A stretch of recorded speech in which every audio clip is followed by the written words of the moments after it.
नमस्कार साथियों, एक बार फिर आपका मेरिट के इस डिजिटल चैनल में हार्दिक स्वागत है। मैं संतोष कुमार सोनी, व्याख्याता राजकीय उच्च माध्यमिक विद्यालय केरनाडा, आप सभी का हार्दिक स्वागत और अभिनंदन करते हैं। वीडियो की इस कड़ी में आज हम लोग बात करेंगे भारत के राष्ट्रपति के निर्वाचन में जो मतदान प्रक्रिया अपनाई जाती है उसके बारे में हम लोग बात करेंगे। हमने ये कहा था कि राष्ट्रपति का निर्वाचन एक निर्वाचक मंडल के द्वारा होता है, जिसका उल्लेख संविधान के अनुच्छेद 54 में किया गया है। और इस निर्वाचक मंडल में राज्यों की विधानसभा के निर्वाचित सदस्य, संसद के दोनों सदनों के निर्वाचित सदस्य और दिल्ली और पुडुचेरी के निर्वाचित सदस्यों को इसमें शामिल किया गया है। मतदान की प्रक्रिया के अंतर्गत आनुपातिक प्रतिनिधित्व की एकल संक्रमणीय मत प्रणाली के द्वारा राष्ट्रपति का गुप्त तरीके से मतदान होता है। इसमें जो मतदान प्रक्रिया में भाग लेने वाले सदस्य हैं, उन सदस्यों के मत का मूल्य निकाला जाता है। मतदान प्रक्रिया के दौरान उनको एक बैलेट पेपर मिलता है और उस बैलेट पेपर में, जैसे ये एक बैलेट पेपर है, और उस बैलेट पेपर में एक तरफ निर्वाचन में भाग लेने वाले सदस्यों के चुनाव चिन्ह और उनके नाम होते हैं और दूसरी तरफ होती है वरीयता।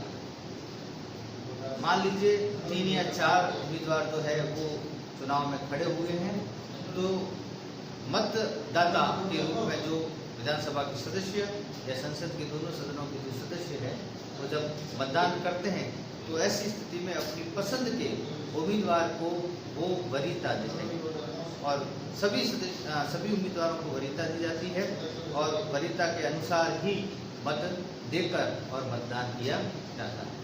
मतगणना में मतों को वरीयता के अनुसार अलग किया जाता है और न्यूनतम कोटा प्राप्त, इसमें एक सूत्र है कि जो उम्मीदवार न्यूनतम कोटा प्राप्त कर लेता है उसे जो है राष्ट्रपति के चुनाव में विजयी घोषित किया जाता है। न्यूनतम कोटे का जो सूत्र है वो है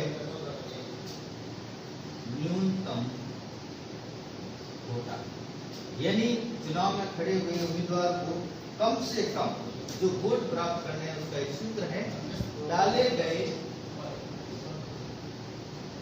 मतों की संख्या। कितने मत डाले गए हैं? डाले गए वैध मतों की संख्या, वैध मतों की संख्या बटे चुनाव में निर्वाचित होने वाले सदस्यों की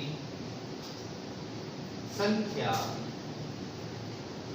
+1, यानी निर्वाचित होने वाले सदस्यों की संख्या कितनी है उसमें एक जोड़ दिया जाएगा और जो भागफल आएगा उसमें +1। ये है न्यूनतम कोटे का सूत्र, यानी राष्ट्रपति के उम्मीदवार को मतगणना के पश्चात न्यूनतम मत संख्या निर्धारित की गई है, वो मत संख्या प्राप्त होने के बाद उसे विजयी घोषित किया जाएगा और उसका जो सूत्र है वो क्या है? डाले गए वैध मतों की संख्या बटे निर्वाचित होने वाले सदस्यों की संख्या बटा +1 और जो भागफल आता है उसमें 1 जोड़ना। मान लीजिए डाले गए मतों की संख्या जो है वो है 500, ठीक है। निर्वाचित होने वाले सदस्यों की संख्या, हमारे यहाँ जनरली एक ही व्यक्ति निर्वाचित होता है, तो नीचे आ जाएगा 1 और उसमें कितना जोड़ना है? 1। और उसके बाद जो भागफल आता है उसमें क्या करना है? +1 करना है। तो कितना हो जाएगा? 500/2 + 1 बराबर 251, यानी कम से कम राष्ट्रपति के निर्वाचन में विजयी होने के लिए उस उम्मीदवार को 251 मत प्राप्त करने पड़ेंगे। मतगणना में, पहले चक्र की मतगणना में अगर कोई उम्मीदवार ये न्यूनतम मत या न्यूनतम मतों की संख्या या न्यूनतम कोटा प्राप्त कर लेता है तो उसे विजयी घोषित कर दिया जाता है। और प्रथम चक्र की मतगणना में अगर वह जो है न्यूनतम मत संख्या प्राप्त नहीं करता तो दूसरे चक्र की मतगणना भी होती है। दूसरे चक्र की मतगणना में उन मतपत्रों को हटा दिया जाता है, उन उम्मीदवारों को मतगणना से हटा दिया जाता है जिनकी जीतने की उम्मीद ना के बराबर होती है, और उनमें उन उम्मीदवारों के मतपत्र में जो द्वितीय वरीयता जिन उम्मीदवारों को दी गई है उनको उसमें शामिल कर दिया जाता है मतगणना में, और जो हारने वाले उम्मीदवार है उसको इस मतगणना से बाहर कर दिया जाता है। इस प्रकार ये मतगणना तब तक चलती रहती है जब तक कि उम्मीदवार जो है न्यूनतम मतों की संख्या प्राप्त नहीं कर सकता। वैसे भारत के अंदर एक बार ऐसी स्थिति आई है जब दूसरे चक्र की मतगणना करनी पड़ी, और ऐसा हुआ था राष्ट्रपति बीबी गिरी के चुनाव। तो ये मतदान की प्रक्रिया है। अब बात आती है कि राष्ट्रपति अनुच्छेद 7 में शपथ लेता है 60 के अंदर, और 61 में उस प्रक्रिया का वर्णन है जिसके द्वारा राष्ट्रपति को उसके पद से हटाया जा सकता है। राष्ट्रपति को उसके पद से हटाने की प्रक्रिया महाभियोग कहलाती है। क्या कहलाती है? महाभियोग। अनुच्छेद 61 संविधान के अनुच्छेद 61 में इसका वर्णन है। राष्ट्रपति को अपने पद से तभी हटाया जा सकता है जब उसने संविधान का अतिक्रमण किया हो, या उसका आचरण कदाचार से ग्रसित हो, शक्तियों का उसने दुरुपयोग किया हो, तो ऐसी स्थिति में राष्ट्रपति को उसके पद से हटाया जा सकता है। राष्ट्रपति को उसके पद से हटाने के लिए प्रस्ताव संसद का कोई भी सदन ला सकता है। अगर लोकसभा में राष्ट्रपति को हटाने का प्रस्ताव लाया गया है तो दूसरा सदन इस आरोपों की जांच करेगा, लेकिन इसके लिए शर्त है कि राष्ट्रपति के ऊपर महाभियोग का प्रस्ताव कोई भी सदन ला सकता है। जो सदन प्रस्ताव लेके आता है उसके कुल सदस्यों के 1/4 सदस्यों के जो है वो हस्ताक्षर से हस्ताक्षरित वह प्रस्ताव होना चाहिए। पहली शर्त तो ये, प्रस्ताव लाने के लिए राष्ट्रपति पर महाभियोग लगाने के लिए जो प्रस्ताव जो सदन लेके आता है उस प्रस्ताव पर उस सदन के 1/4 सदस्यों के हस्ताक्षर होने चाहिए।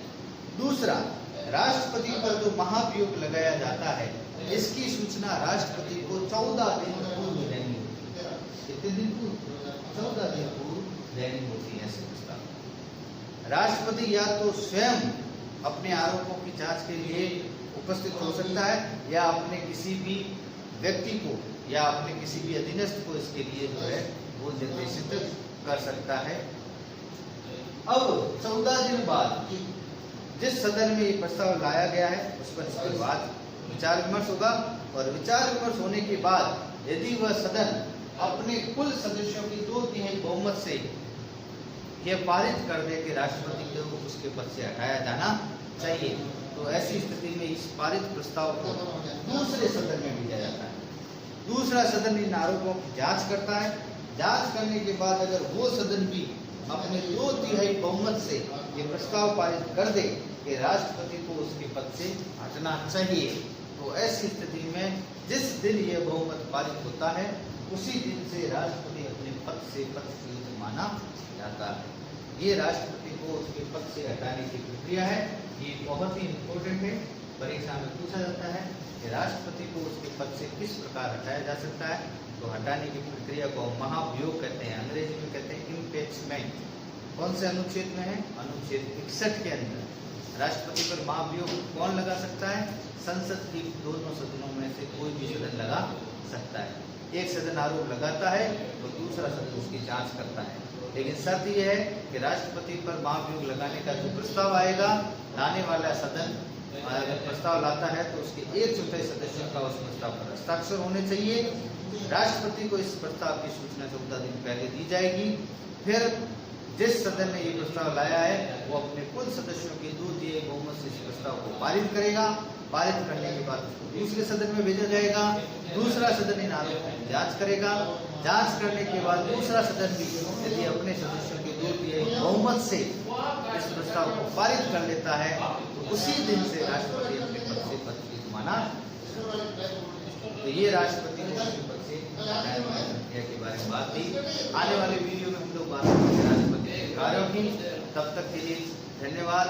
अपने मुंह पर फेस मास्क लगाए रखें, बार बार साबुन से हाथ धोएं, 2 गज की दूरी बनाए रखें और कोरोना शत्रुओं को हराने में सबकी मदद करें। धन्यवाद।